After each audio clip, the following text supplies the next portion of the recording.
everybody, I'm Laura Trump coming to you from Studio 45 at Trump Tower in New York City. It's become very clear that the choice for voters in the midterm elections this year is between results and resistance, and between promises kept and chaos. Joining me to discuss the promises kept by President Trump is the CEO of the National Diversity Coalition for Trump and a Christian minister, my friend Pastor Darrell Scott. Pastor Scott, we love having you on the show. Thanks for being here. Thanks for having me. It's always good. Now, one of President Trump's major promises, which was to create new opportunities in our urban centers. Give us an update on the progress of the Urban Revitalization Coalition that I know you're working so closely with. Yes, we have a great head of steam going right now with the Urban Revitalization Coalition. We're in the land acquisition stage in a number of cities: Euclid, Ohio, Lexington, Louisville, Kentucky, Bridgeport, Connecticut, and some other cities that we're in the process of acquiring land. We're removing urban blight and preparing the land to put our model in, which is going to be great for revitalizing the community. Then we're talking about going over the next 18 months on a 20-city tour with the president himself to bring together mayors, community leaders to discuss issues pertinent to those particular communities, and then find locations to drop this urban revitalization model. So we're going good. We're cooking with gas right now, and it's doing very, very well. I'm so excited to hear about it. Now, you've also convinced private companies to invest in these communities. So tell me what that's going to mean for the families in these cities. Well, the private sector part, there are a number of private sector businesses that are very, very excited about this ambitious plan with the president. We'll be taking advantage of the opportunity zones. And because of that, we'll go into these communities, totally revitalize the living conditions of the community, creating jobs, manufacturing, retail. There will be so many different aspects and facets of this model that the families that are affected will be affected positively. And it's going to improve the entire outlook of those communities. We're going to try to, through rebuilding urban America, we're going to create a sense of urban pride that will spread out to this entire country. It'll be American pride, but urban pride as well. So it's going to mean a lot: jobs, opportunities, safer communities, better schools. There's going to be a lot of different layers to it, and it's going to be very, very good. I'm so happy to hear that you're working on this with the president. I think this is something that's so needed and so necessary right now. And it's something that really, as you're saying, is going to change people's lives in the best possible way. Now, something else that we've seen that's been very exciting is to see Kanye West and his great support for the president. Tell me, Pastor Scott, what example is Kanye setting for people across the country? First of all, he's setting the example that you don't have to allow, the negativity of the crowd to influence your decision-making processes. He's his own man, and he's standing up. He said on television he refused to be bullied. And so he's saying that he's looking past all of the negativity that the left-wing media is trying to promulgate regarding our president. He knows him for who he really is and for how he really is. And he knows the president is willing to sit down and discuss doing some things to help the communities in America. Kanye has a passion for Chicago. He has a passion for urban America, and he wants to convert that passion into positive activity. And it's great. We had a conversation with him concerning our urban revitalization activities, the youth empowerment centers that we're going to be building, and he wants to come on board and help us with that, add his brand to it, add his support, his influence, his base to it. And so we're looking at working together very synergistically to create venues for the urban communities to flourish in. It's going to be great. I think he's going to have a great meeting with the president, and is going to see a lot of positive change as a result.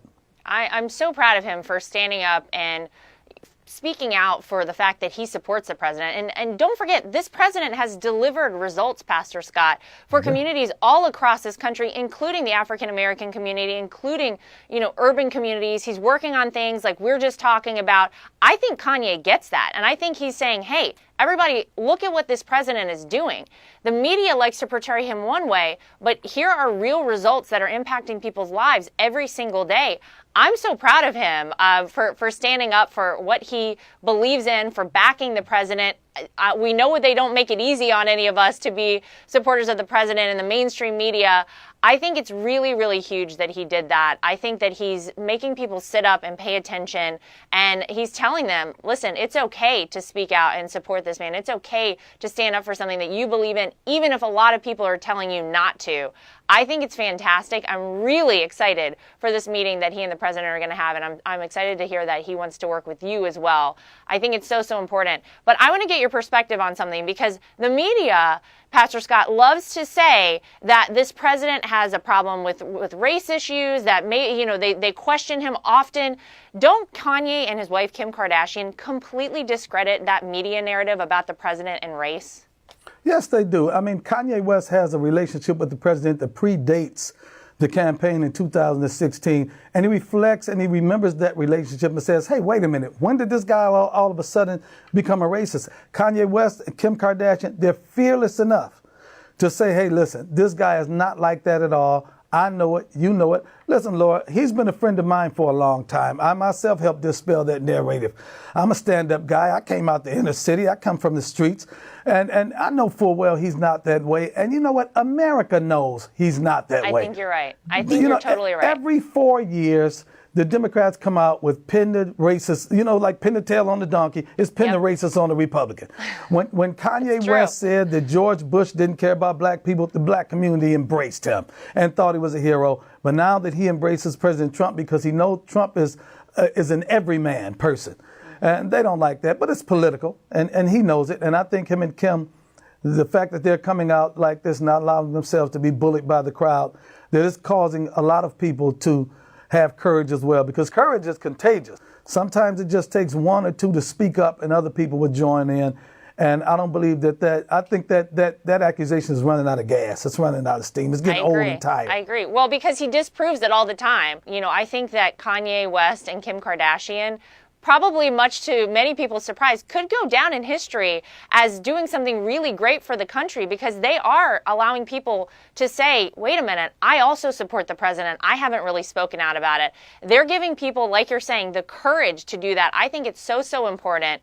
And it's a very exciting time for sure to be in this country. And you know what else is good? They're not just going to the White House for photo ops. Yeah. In the last administration, they had all the different entertainers. They would go up and they would put their tuxedos on and they would drink champagne and they would take pictures and they would have parties, but no change, no proactive measures, no initiatives. Kanye West, Kim Kardashian, they're going up there with definite agendas to help America, not just to socialize and take pictures with the president. I think that's very commendable as well. Great point. Now, Pastor Scott, we have the midterms, the very important midterms, just a few weeks away.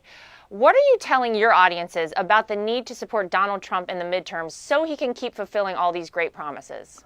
Well, you said it right there. Listen, I play basketball. My grandson plays basketball. And there's one thing we do when we play. If somebody is hot, you keep getting them the ball. President Trump is hot right now. He's got the Midas touch. Everything he touches turns to gold. Now, you got the hot man. You got to give him the ball. Let him keep doing what he's doing. Let him go on and continue to reduce the unemployment levels, not only in the African American and Latino communities, but in America in general. Keep on being tough on trade. Keep on giving us a positive image on the world stage. He just needs to be allowed to keep doing what he's doing, and he needs the full support of Congress and the Senate to advance his agendas, because right now this guy's hitting it out the park. I mean, he's exceeded everybody's expectations. We knew he was going to be good. We didn't know he was going to be this good. And there's no reason for us to stop him or to prevent him or to try to hinder him from doing what he's doing. He's doing a great job. He's doing a tremendous job, and he's making us proud. He is making America great again. And the only way, Pastor Scott, he's going to be able to continue doing that is if we elect Trump-supporting Republicans into Congress. It's the most important thing people can do in the midterms. Get out and vote. I say it all the time. Most important thing you can do if you voted for the president is vote for Republicans in the midterm elections. So, you know what I think, Laura? I think we just got a wake-up call last week with the drama that we were going through, and it's caused the Republican Party to wake up. But you know what? And I put this on Twitter. President Trump is doing something right now that none of his critics and a lot of his supporters during 2016 and after thought he would never be able to do. He said he would do it. Nobody expected it. And you know what he said? He said, I'm going to unite the Republican Party. And he has done it, and he's doing it. We are more united than we've ever been. Yep. And we have a definite agenda that we're trying to advance as a party, and we have to attribute that to his leadership. Absolutely. Well, Pastor Scott, you are one of our favorite people to have on the show. Thank you for all of your great spiritual advice for the president, for your support for him. We are so grateful for you, and thanks for coming on with me today. Thanks for having me. God bless you. With the midterm elections just a few weeks away, now's the time for all of us to deliver the good news about Donald Trump's many promises kept and get out the vote. That's the real news for today. I'm Laura Trump from Studio 45 at Trump Tower in New York City. Thanks for joining us, everybody.